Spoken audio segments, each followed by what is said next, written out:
Korupsi-korupsi hilang semua dengan ini tadi. Apalagi dengan para munafik ini, ya kan, hilang, beritanya hilang, sudah tertutup. Jadi korupsinya hilang semuanya, bahkan sampai Bapak kejahatan-kejahatan semuanya itu sudah dihilangkan.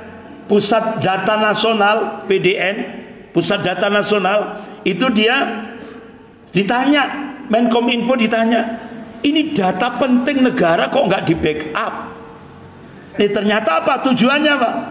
Dia pinjam hacker untuk menghapus kejahatan selama ini 10 tahun, kejahatan itu dihapus supaya nanti selesai turun aman. Makanya kita disuruh ikra, baca realitas kehidupan ini. Negara diperkirakan harus keluarkan dana minimal sekitar 2,5 miliar untuk 500 relawan Jokowi ke IKN. Ini relawan apa wisatawan? Kalau wisatawan menghasilkan uang, kalau relawan di bawah Jokowi ya pasti dibayarin Jokowi. Apa mau Jokowi keluar dana sendiri? Harusnya mau. Tapi kalaupun tidak, berarti pakai uang APBN. 2,5 miliar. Baguslah kalau diundur ya. Atau jangan diundur, batalin lah ya. Minta maaf juga atas yang begini. Ini juga salah satu daftar kebohongannya Pak Jokowi tentang IKN. Kita dengarkan ya. Bulan Juli sudah berakhir. Tidak ada tanda-tanda Jokowi tanda tangan kontrak investasi dengan bos Khalifah yang dia klaim angkanya gede banget. Jadi sudah bisa kita bilang dengan valid kalau orang ini memang pembohong besar. Jules Picard. Kita dengarkan. Pemiliknya Emaar dari Dubai, Uni Emirat Arab. Beliau kita bawa ke Nusa Dua, ke Mandalika, ke Labuan Bajo, bawa lagi ke sini, ke Nusantara, baru ke Jakarta ketemu saya. Apa yang beliau sampaikan pada saya? Presiden Jokowi, tidak ada tempat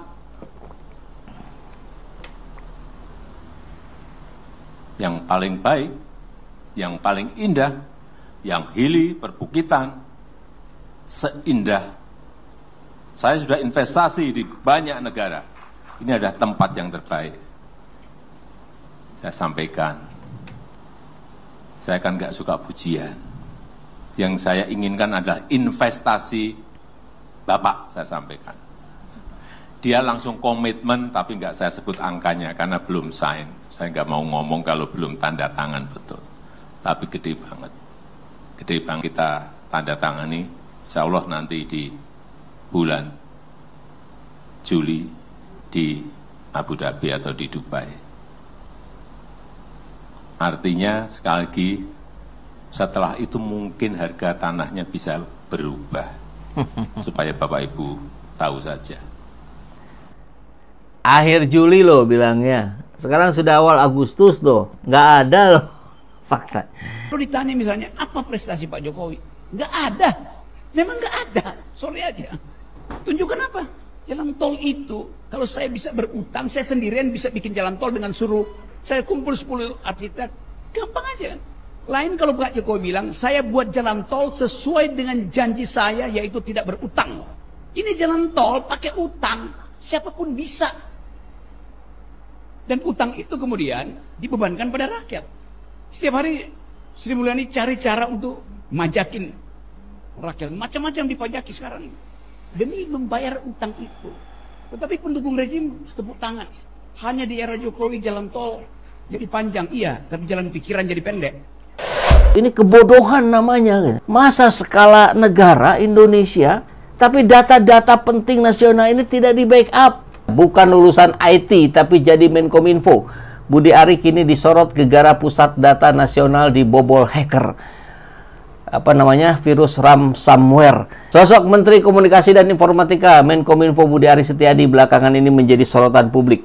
Hal ini terjadi setelah pusat data nasional yang berada di bawah Kemenkominfo berhasil dibobol hacker. Pelaku meminta tebusan sebesar 8 juta US dollar atau setara 131 miliar. Cuman ini masalahnya benar apa enggak? Kan nggak diliatin ke publik. Jangan-jangan sebenarnya nggak ada tuh. Jadi 131 miliar nilai proyek fiktif itu. Ya kita harus waspada. Serangan terhadap PDN dinilai sangat serius karena server ini menyimpan sejumlah data penting pemerintah pusat dan daerah. Jadi kalau sudah begini, sudah bocor, ya kalau ada apa-apa nanti ya ini sumbernya gitu. Kepala Badan Siber dan Sandi Negara, Letjen Hinsa Siburian menyatakan bahwa akibat serangan tersebut data yang tersimpan dalam PDN menjadi tidak aman. Datanya dienkripsi, jika sudah dienkripsi ya sebenarnya tidak aman, ujar Hinsa dalam penjelasan kemarin. Nah, ini profil Budi Ari langsung ya. Budi Ari adalah politikusnya tapi lebih ke ketua Projo gitu. Dia lahir di April 69. Jabatan Menkominfo yang dipegang sejak 17 Juli 2023 menggantikan Johnny G. Plate yang tersandung kasus dugaan korupsi Menara BTS. Ya, dan karir politiknya ini ya nggak banyak karir politiknya, pernah jadi jurnalis, lulusan S1 FISIP Universitas Indonesia tahun 96. Oh, 96. Beda setahun sama saya. Pasca sarjana manajemen pembangunan sosial. Jadi tidak ada hubungannya dengan per-IT-an ya. Nah, itulah. Perlu sekali kita membangun satu struktur pertahanan cyber yang serius. Dan ini tidak cukup dengan memberikan tugas pada sekelompok orang. Satu adalah dengan membangun satu sistem yang komprehensif. Perencanaan komprehensif yang melibatkan seluruh lembaga termasuk komponen masyarakat. Yang kedua adalah pengadaan teknologi-teknologi terbaru. Tapi kuncinya bukan semata-mata pada teknologinya. Kuncinya adalah pada pelibatan semua secara semesta. Yang ketiga, yang tidak kalah penting adalah mekanisme untuk merespon balik apabila terjadi kondisi serangan. Sehingga bisa memiliki kecepatan untuk recover, kecepatan untuk kembali dalam sistem ketika terjadi serangan-serangan cyber itu. Jadi menyusun ini, satu adalah melibatkan secara komprehensif, yang kedua menggunakan teknologi terbaru, yang ketiga sistem recovery yang cepat. Ucapan-ucapan Anies Baswedan itu banyak terbukti, termasuk dalam keamanan siber ini. Kita sudah tayangkan juga beberapa hari yang lalu. Bagaimana Pak Anies sudah mengingatkan, jangan fokus pada pencitraan, tapi tunjukkan sejauh mana kemampuan pertahanan cyber kita. Nah, bobol. Padahal ditanya akan ada petisi ya, ada petisi yang menginginkan Budi Ari dipecat. Dan responnya adalah no comment. Ya, beginilah ya. Kalau seorang pemimpin, kalau seorang pejabat tidak dipilih berdasarkan meritokrasi, tidak didasarkan pada kapasitas dan kapabilitasnya. Menkominfo itu kan wajarnya orang IT lah gitu ya, minimal gitu. S1-nya lah gitu. Ini bukan.